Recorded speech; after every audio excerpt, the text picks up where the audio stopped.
The social stigma around like having an incarcerated parent is very tricky to navigate.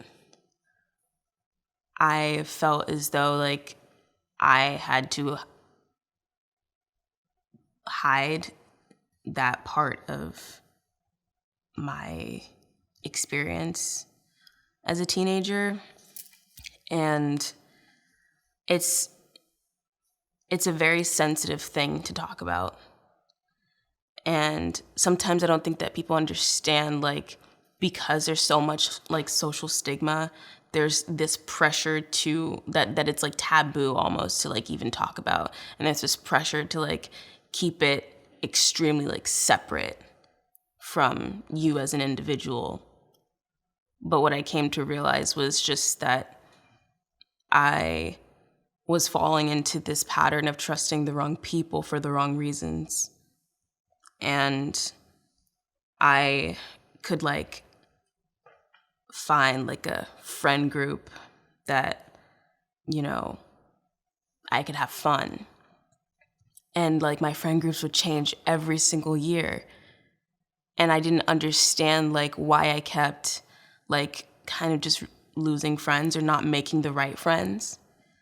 And then it wasn't only until like after I wrote my book and after I'd published it that I'd become a little bit more,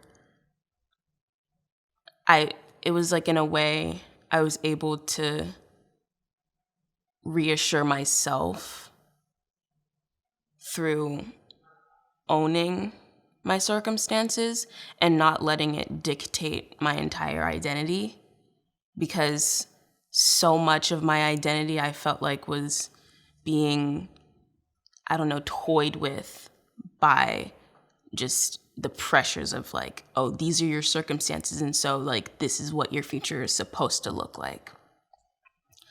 But then I think owning that and being, I think owning that allowed me to be a little bit more authentic. And that's kind of something that you have to practice every day. Just like authenticity comes from honesty and it comes from truth. And like, that's like a big lesson that I feel like I had to learn very early on, because it wasn't until then that I was able to weed out the people that like weren't supposed to be there for the journey. And I made better friends. I made friends that like I could tell them something about like what's going on in my life and know that like they're gonna still stick around regardless. And like those are the kinds of people that you need around. Those are the kinds of people that like are gonna stay. You don't need people that are there for superficial reasons just because they think that this is, they think that your life looks like this when it doesn't. And I don't know, I think being honest with people, you kind of just weed out the bad ones.